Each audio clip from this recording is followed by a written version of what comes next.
Hello friends, आज मैं आई हूँ KVIIM लखनऊ में और यहाँ पर हो रहा है RSM अंडर 14, अंडर 17, अंडर 19 जो गर्ल्स का इवेंट है खो खो का, वो कंपटीशन हो रहा है यहाँ पर। स्कॉटिंग ड्यूटी जो है वो KVS का एक पार्ट है। जब आप टीचर बनते हैं तो आपको अलग अलग KVs में या फिर अलग अलग जगह पर स्कॉट करना होता है, बच्चों को ले जाना होता है। बच्चे वहाँ पर रुकते भी हैं तो आपको उनकी ट्रैवलिंग का, खाने का, ठहरने का सारा बंदोबस्त आपको करना होता है। अगर केवी में ही वेन्यू है, अगर आपका कोई भी इवेंट है बच्चे से रिलेटेड और वो केवी में है तो वहाँ पे रुकने का, खाने का बंदोबस्त जो है वो केवी जो है वो कंसर्न केवी वो करवाता है, उसी वेन्यू पर ही होता है।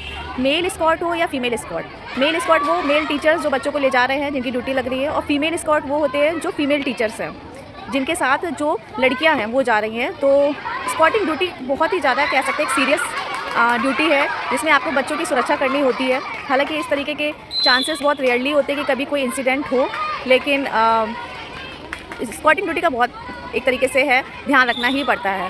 तो जो फीमेल स्कॉट है वो अपने साथ 10 गर्ल्स को ले जा सकती हैं। अगर 10 गर्ल्स से ज़्यादा, अगर 11 भी होती हैं तो 2 फीमेल स्कॉट यानी कि 2 फीमेल टीचर्स की ड्यूटी लगती है स्कॉटिंग में। ऐसे ही सेम लड़कों के केस में अगर लड़के जो हैं जा रहे हैं, अगर 10 लड़के जाएंगे तो 1 मेल टीचर की ड्यूटी लगेगी मेल स्क्वाड की, और अगर 2 जा रहे हैं तो 2 मेल स्क्वाड का मतलब है कि 11 से लेकर 20 तक, यानी कि 10-10 का एक रेशो रहता है, 10 और 1 का। तो इस तरीके से ड्यूटीज़ जो है वो लगती हैं।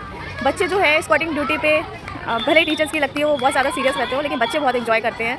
3rd AC ट्रेन का, अगर ट्रेन की सुविधा उपलब्ध है तो 3rd AC ट्रेन की जो फेयर है वो मिलता है बच्चों को और स्क्वाड्स को, और खाने का जो है वो फिक्स अमाउंट रहता है। और जिस भी केवी में जाते हैं तो KV टू KV ट्रांसफ़र हो जाता है, तो वो इतना कोई प्रॉब्लम नहीं है। मेरे पीछे जो है इवेंट चल रहा है अंडर 14 का उधर, और आप देख रहे हैं कि KV जो है कितना, केंद्रीय विद्यालय संगठन कितना बड़ा एक ऐसा प्लेटफॉर्म दे रहा है बच्चों को स्पोर्ट्स में नेशनल्स तक जाने का। तो ये एक बहुत ही ज़्यादा गर्व की बात है। बच्चे यहाँ पे एकेडमिक्स ही नहीं, एक्स्ट्रा करिकुलर एक्टिविटीज़ हो गई, स्पोर्ट्स हो गया, आर्ट एंड क्राफ्ट हो गया, बहुत सारे मौके KV जो है वो दे रहा है। तो शायद ही कोई ऐसा KV पास आउट स्टूडेंट रहा हो जो अपने KV को मिस ना करता हो, चाहे उसने 20 साल पहले पढ़ा हो KV में या वो अभी पढ़ रहा हो।